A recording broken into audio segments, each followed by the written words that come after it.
আন্দোলনে প্রথম কথা আমি যেটা বলতে চাই, আজকে যেভাবে আন্দোলনে পুলিশের কিছু সদস্য হয়তো আপনার ভাই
ভাই সামনা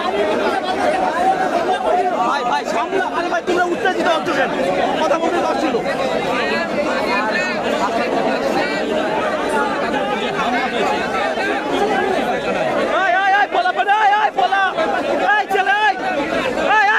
সামনে যাবো না,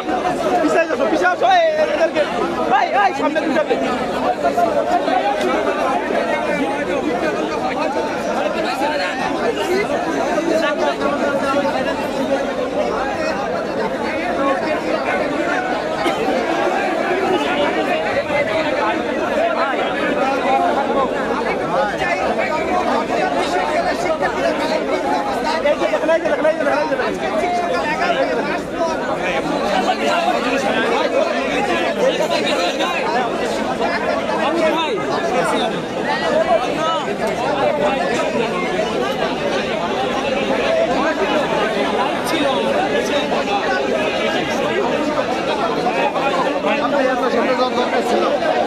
আমি তো বলছি সবাই আগে ছিলেনই না, এরপরে সোহেল ভাই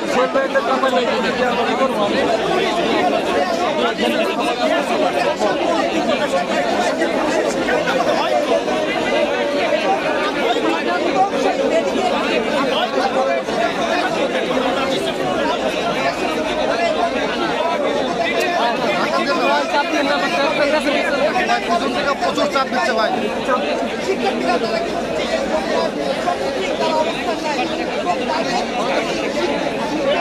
আমরা কি বেরোয় যাবো এখান থেকে? দর্শক, যমুনার প্রধান উপদেষ্টার কার্যালয়ে সেখানে জগন্নাথ বিশ্ববিদ্যালয়ের ভিসি সহ শিক্ষকদের প্রতিনিধি দল কিন্তু বৈঠকে বসেছিলেন এবং সেই বৈঠকের যে সিদ্ধান্ত হয়েছিল সেই সিদ্ধান্ত জানানোর জন্য তারা কিন্তু ব্রিফিং করছিলেন এবং উপদেষ্টা মাহফুজ, তথ্য উপদেষ্টা মাহফুজের বক্তব্য চলাকালেই কিন্তু তার শিক্ষার্থীরা উত্তেজিত হয়ে পড়ে এবং তারপরে আমরা দেখেছি উপদেষ্টা মাহফুজ তিনি কিন্তু এখান থেকে কিন্তু বক্তব্য না দিয়ে তিনি কিন্তু চলে গেছেন আমরা দেখতে পাচ্ছি এবং শিক্ষার্থীরা কিন্তু এখানে অবস্থান করছেন এবং প্রধান উপদেষ্টার প্রতিনিধি দলের সঙ্গে এবং প্রধান উপদেষ্টার সঙ্গে তাদের কি কথা হয়েছে সেই বিষয়টি এখনো জানা সম্ভব হয়নি। এখানে কোনো ব্রিফিং চলছিল এবং সেই ব্রিফিং শেষ হওয়ার আগেই কিন্তু শিক্ষার্থীদের উত্তেজনার কারণে কিন্তু আমরা দেখতে পাচ্ছি উপদেষ্টা মাহফুজ তিনি কিন্তু এই জায়গা থেকে কিন্তু সরে গেছেন। সবাই ভিতরে গেছেন কেন?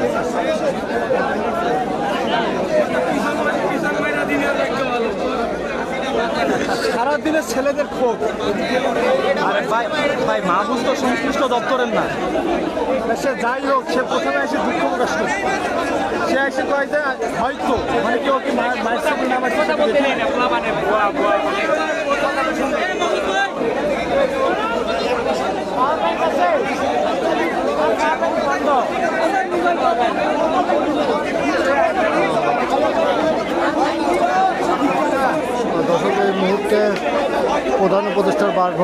যমুনার সামনের যে দৃশ্য, সেই দৃশ্য আমরা আপনাদেরকে দেখানোর চেষ্টা করছি। কিছুক্ষণ আগে প্রধান উপদেষ্টার বাসভবনে যে বৈঠক অনুষ্ঠিত হয়েছিল জগন্নাথ বিশ্ববিদ্যালয়ের শিক্ষক প্রতিনিধি সঙ্গে, সেই বৈঠক শেষে শিক্ষক প্রতিনিধি এবং উপদেষ্টা মাহফুজ তিনি কিন্তু এখানে এসেছিলেন এবং এখানে কিন্তু প্রেস ব্রিফিং হচ্ছিল এবং ব্রিফিংয়ের মাধ্যমে সিদ্ধান্ত কিন্তু জানানো হচ্ছিল। কিন্তু উপদেষ্টা মাহফুজের বক্তব্য চলাকালীন তখন কিন্তু শিক্ষার্থীরা উত্তেজিত হয় এবং তখন আমরা দেখেছি উপদেষ্টা মাহফুজ তিনি কিন্তু তার বক্তব্য শেষ না করে তিনি কিন্তু স্থান ত্যাগ করেছেন এবং শিক্ষার্থীরা তাদের যে 3 দফা দাবি, সেই দাবি আদায়ে তারা কিন্তু অনড় রয়েছেন এবং তারা বলছেন যতক্ষণ পর্যন্ত তাদের এই যৌক্তিক দাবি মেনে নেওয়া না হবে ততক্ষণ তারা এই অবস্থান কর্মসূচি চালিয়ে যাবেন। এর আগে সকালে তারা লং মার্চ টু যমুনা কর্মসূচি নিয়ে প্রধান উপদেষ্টার বাসভবন অভিমুখে তারা পদযাত্রা শুরু করেছিলেন এবং তাদের সেই কর্মসূচি কিন্তু চলছে এবং প্রধান উপদেষ্টার বাসভবনের প্রবেশ মুখে কিন্তু আইন শৃঙ্খলা রক্ষাকারী বাহিনীর সদস্যরা ব্যারিকেড দিয়ে রেখেছে। ব্যারিকেডের বাইরে আপনারা দেখতে পাচ্ছেন জগন্নাথ বিশ্ববিদ্যালয়ের শিক্ষার্থীরা অবস্থান করছেন এবং জগন্নাথ বিশ্ববিদ্যালয়ের ভিসি এবং শিক্ষক প্রতিনিধিদের সঙ্গে প্রধান উপদেষ্টার কার্যালয়ে কিন্তু বৈঠক চলছিল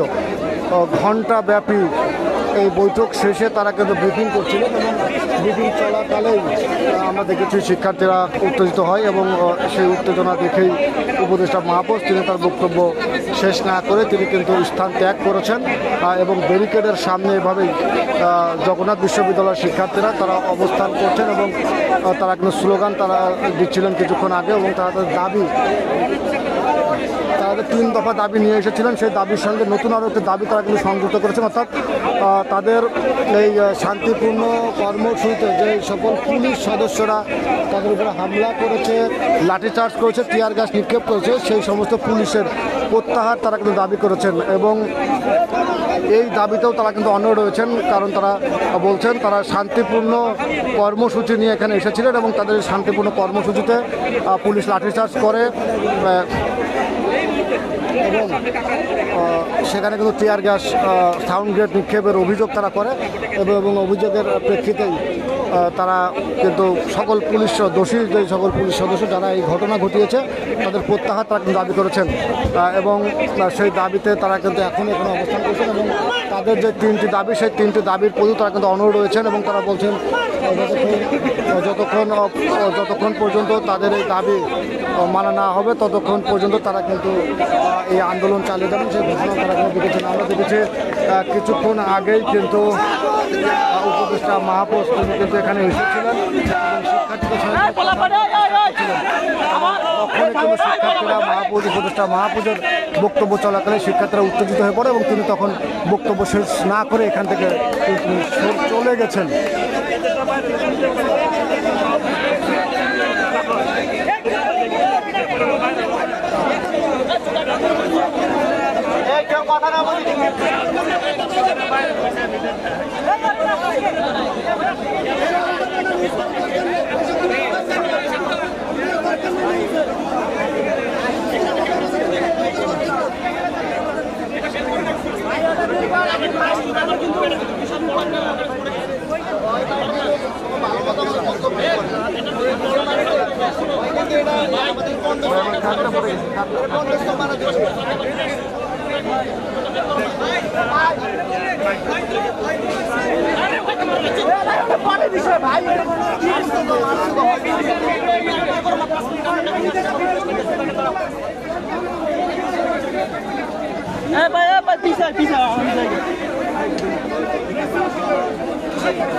দর্শক, শিক্ষার্থীদের আন্দোলন কিন্তু চলছে।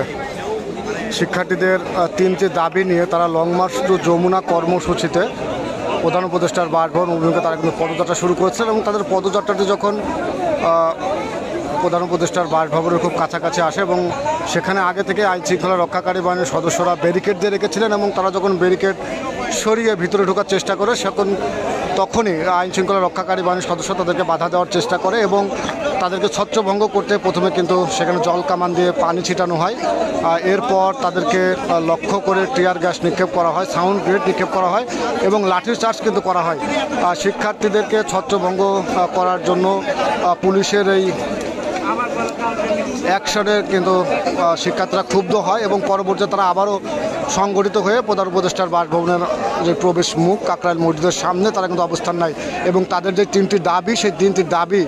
না পূরণ হওয়া পর্যন্ত তারা এই আন্দোলন চালিয়ে যাবেন সেই ঘোষণা তারা কিন্তু দিয়েছেন। এর আগে আমরা দেখেছি প্রধান উপদেষ্টার কার্যালয়ে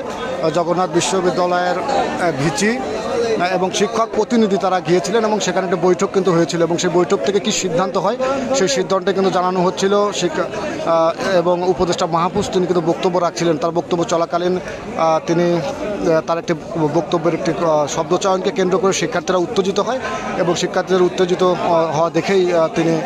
বক্তব্য শেষ না করে তিনি কিন্তু স্থান ত্যাগ করেন। এই মুহূর্তে যমুনার সামনে যে পরিস্থিতি সেই পরিস্থিতি কিন্তু আমরা